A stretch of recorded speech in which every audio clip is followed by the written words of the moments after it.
Welcome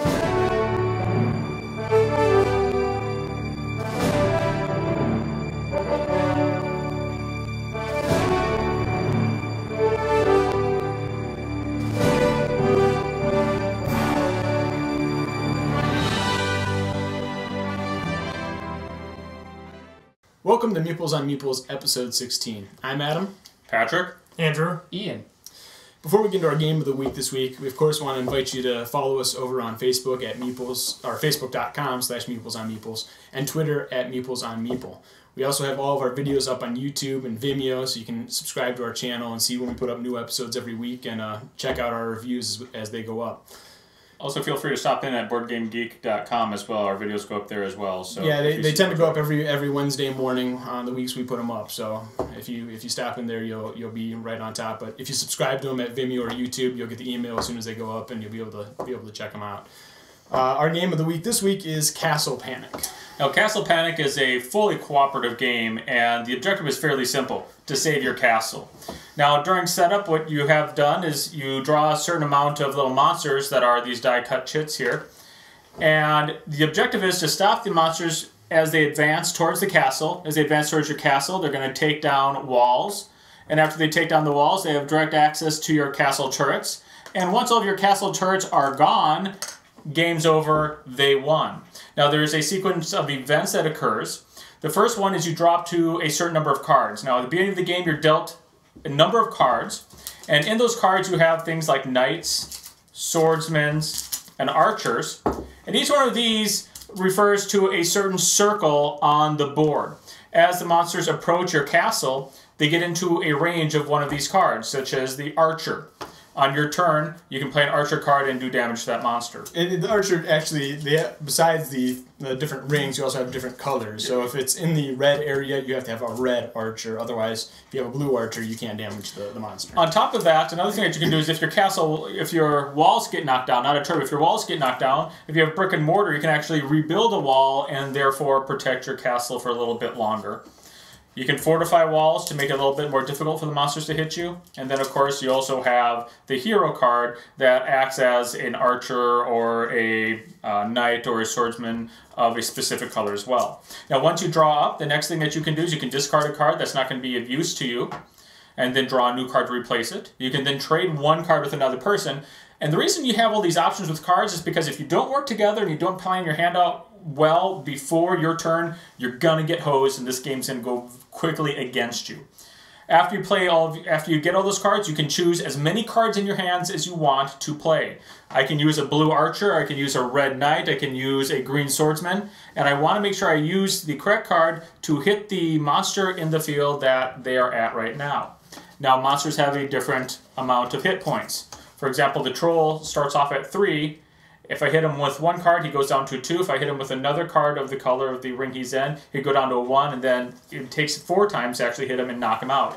Whereas other creatures only have 1 hit point.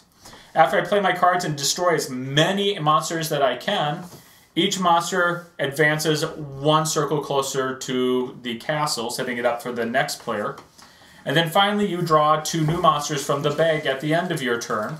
And you can either draw a monster, or you can have all players discard a card. There's cards that say draw 4 monsters, and there's also something called a boulder. And when a boulder is rolled, the boulder advances towards your castle until it knocks down a wall. And that really can end your game very quickly. It's a very, very easy game to learn, very fast game to learn, not much to it, but man, is this a difficult game. Yeah, it's pretty hard. I'm not saying it's a bad thing, we'll get to that later, but you have to think ahead. I think as usual, we'll start off with the components on it. This one doesn't have, I guess, a ton of components to it. You got these individual pieces for the castle walls, or the turrets and the castle walls, and then these little, what'd you call them? Die-cut chits. Die-cut chits for the monsters. I thought we were gonna have to bleep you for a minute. It's whoa! Unnecessary censorship. Also has this green die that you roll when you choose a monster. You roll to see where they enter, and this would enter into 2, which is a red. So the monster, when I pull them out of the bag, would go into the circle number 2. It's all kind of fairly thick cardboard, though. The cards are actually pretty thin and wimpy in this game. As you can see, we put them in a sleeve. They're probably some of the cheaper cards for any of the games we've played or any board game out there, actually. So I'd suggest actually putting them in these sleeves, especially if you're going to have like a Cheeto night or something. Make sure they're a little more protected. But there's really not a lot to it. I mean, there's not a lot to the art even, I don't think. No, it's not overly elaborate, but you get the point that there's water in this one, and this one's kind of like a forest, and this is a mountainous area. I mean, it's just, you get the gist of it as you're playing. I would have... Mountains. Yeah, no, that was, I was wondering, I was like, is that lava? Yeah. But yes, lava. Okay, around our castle, you know. If we're talking about goblins, make believe it's lava. If you ever played Minecraft, you can have lava around your castle. It's kind of scary. The colorblind guy got that. That's pretty good. No, I was kind of looking at that saying, oh, red, green, I could get... Okay, we got its mountains. We're good. We're good there. For the component, like, this looks like forest, that looks like mountains, that does look like a lake, that's blue, it goes along with the colors. You know, overall, I mean, I'd say the components are good. You know, I'd love to see little characters, but that'd be really hard because you put them all in this little bag, and then you got to draw one blind. And there's a lot on it. So you'd be easily like, oh, I'm picking a wimpy one. It's a really small character. I'm going to draw the giant troll. I'm going to go for yeah, exactly. Otherwise, it would be really cool to have taller characters, you know, to really give it a depth feel. But the one thing I like is it comes with order of play cards, but even if something would happen to these, the board has all the rules on it. It has the order of play. There's some special monsters that have special rules. All the special monster rules are on the board. So really, you need the board, the setup, the chits, and the cards to play, and it's ready to go. I mean, it tells you how to play itself. Right I think we learned how to play in maybe 10 minutes tops. Not well. You learn how to play. Yeah, we screwed up the first time. yeah. I mean, the first time you're like, oh yeah, and then we'll do this, and then the next thing you know, all the monsters are right on there, and you're just like, but I think the first time actually... Well, yeah. The first time we actually traded, I think, like, multiple times. We didn't realize it was a one-trade thing. We were, like, trading, like, 5 times. And we still lost. We still lost. Our first game, that was our first game. Now, after the first game, we quickly figured out, we played this quite a bit. This is a fun game. And that can get us, I think, into strategy. Unless anybody has anything else on components. No, it's very simple. I mean, they're pretty basic. Yeah. It's actually one solid piece, which is another thing that I do like, is that it doesn't slide apart. And it doesn't work nearly as badly, Yeah. As far as strategy, though, I think we've kind of got into this already, but it's a game that requires a lot of cooperative play. I mean, it's not only working together, but it's planning your moves about 3 turns ahead. 3 people ahead, yeah. I mean, I trade one card to Pat, knowing that he's going to play in 2 turns, and this monster that has 3 hit points is going to be in that spot where he's going to need that card. So it's you don't trade everybody. the next turn. I mean, when you have your cards, you don't. It's not like a game where you hold your cards like this. You just lay them out, so you can look around the table and say, "Okay, you have this. I need that, you have this. Give me that." Yeah, with that being the cooperative play, it's actually when you have downtime, you're actually scouring everybody's components, saying, "Okay, you have on your turn, I need you to trade me that because this guy's going to be in there." And then somebody's like, no, that's a horrible idea because I'm going to destroy that guy on this turn. So there's a lot of table talk, a lot of back and forth. I enjoy the cooperative game. And there are specialty cards, like there's this one called the Barbarian, to where a hero, you can get a colored hero to where it'd be red, blue, or green, and they can do anything within that. Barbarian can just slay a monster. Period. Anywhere, yeah. Anywhere, whatever it is. So if you get one of these specialty ones, it's a good card to have, but we have learned that don't waste it. Because you're like, oh, we're going to need that really bad, and then you use it in the next round. You get somebody like Ian that pulls every monster out of the bag. You also don't want to hold on to it, though, because as we said, one of the things in there is a 4. It's a card. Well, there's certain of the chits that you pull out will tell you to discard a certain type of card, too. Right. So it'll be like every archer is dead. This one's the plague for the archers, so if everybody has an archer, they're gone. I don't know. I don't remember if there is one for the Barbarian. No, I don't think so. But I mean, don't get me wrong. You don't want to hold on to it till the end of the game. No. But you don't want to kill just a little old 3-something, you know, when it's... And then have Ian draw 18 monsters in one turn. Let's go to that, though. I pulled... Draw like 3 monsters? You draw 2, drew 3, and then you drew draw 4. So you drew 7. No, we ended up in the teens in monsters. It was ridiculous. The nice thing, though, these whole plague archers or whatever, chips or whatever that... never came into play at that point because all the monsters were out on the board because you have to physically look through them to pick another monster because that's what it asks you to do. Yeah. Oh yeah. So in a way, we were scrambling. I mean, we were scrambling through that game. And we did actually win that game. It was actually pretty impressive. Yeah, by the skin of our teeth. Yes. I mean, but it might have actually been in our benefit to actually just have monsters on the board without getting all the plagues, all the issues that come with pulling those chips at random. The other benefit that we had, or the other thing that I want to point out is you're not planning, we've hit on this before, but I do want to really emphasize that you're not planning the next one move forward.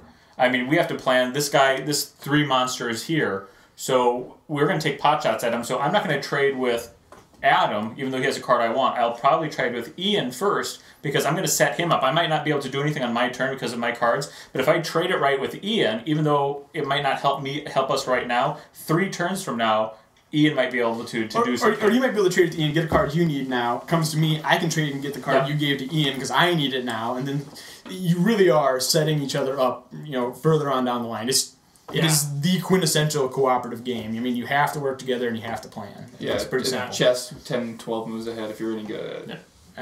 I don't play chess. Chess is a very good game, learn it. We'll cover that next week. It's not covered on the board games, don't listen to him. It's not a board game. And anything else on really strategy? Anything else? Are you done down there? Likes and dislikes? We don't care about your likes. Anybody else on strategy at all? Or Other than don't let Ian pull. Yeah. Don't play with him. Other than that, we're good. No, there is like a lot of these nice cards, and there's one lets you pick something back, and you drive them back, stick them down. A lot of that's luck of the draw. Build walls when you can. Yeah. Oh, you should have said spoiler alert before you said all those things. What? No. You should really give them before you play, don't look at the game. Don't read the instructions. Just throw it on the table. That's how we did it the first time. It worked. Thanks to Brian. This is Brian's game. Yeah. He did not explain it well. So how about likes and dislikes on this game? Anybody got anything in particular? I like the other than playing with Ian. As a dislike. I like the fact that it's easy, but also it makes you. It's a children's game. I mean, a child could play. What's the age on this? What's the age on this again? Can you look it up? 10 and up. I think you could play with younger. I don't think it's that difficult. Other than the strategy part about thinking ahead, I think it's an easy game to play. But I like the fact that if you don't work together, you're done. I think Brian, the guy that actually owns this one, he's actually played with his 8 and 9-year-old. I've actually sat down and played it, and I think they actually do it fairly often. So it's kind of knowing the kid you're playing with, but I think anybody can play with a little bit of help, and it's not one where everybody needs to know the rules. No, so if you have a 7-year-old, you're going to be working with him anyways because you're going to be trading cards with him, so it's not like he needs to know exactly what's going on and needs to know the rules by heart in order to play it, because you're always going to be helping each other out. There's only 6 steps, so it's not like you're learning anything by heart. And then you have a cheat sheet right in front Sometimes these cooperative games, with that whole, you guys are, you can help people out, sometimes you become autoplay. For a little bit, kind of like, because you're going to do this, then you're going to do this, and so you're sitting out almost 2 turns or like a turn. And I don't like it when that happens, but it does happen sometimes, especially with the I can see that. I can see that as one of the downsides. Is if you're not the person that's really getting into the planning.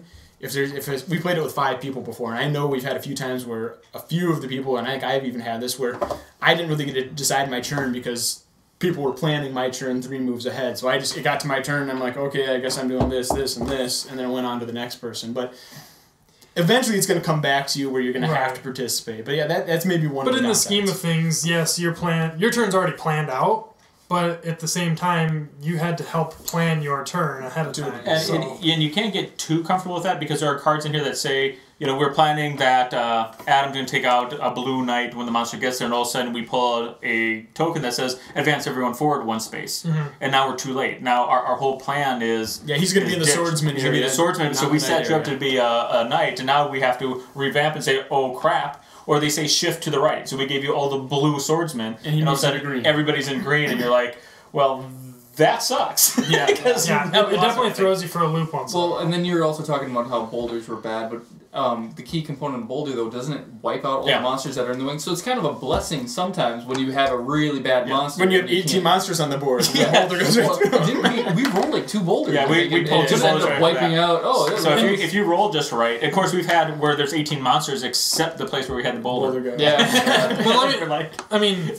You can correct me if I'm wrong, but the boulder starts at, say, you roll the 6, and it goes all the way through over to the 3, doesn't it? Well, until it hits a wall. It goes until it hits a wall. until it hits a wall. So if it's a blank space, which we've had before, where it just happened to hit a blank space and it wiped all the way through. Okay. then it can do that. Never mind then. I thought it went all the way through, but it's been, I don't know, a couple of months since I played, so. Think about owning a castle and a boulder just rolling right through it. Check out That'd be that pretty one. awesome, and then I get my Flintstone Somebody mobile just didn't and- put up the drawbridge?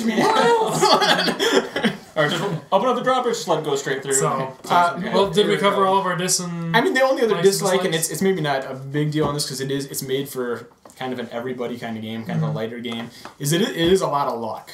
I mean, a lot of it comes down to, it's a lot of roll the dice, draw the card, pull out of the dark bag, and hopefully everything works out right. But I think there's just enough strategy to offset that luck. It does hit you, but there's enough strategy. The bag, is it felt or It's is a it nice leather? Is it a bag. leather satchel? It's not leather. It's usually leather.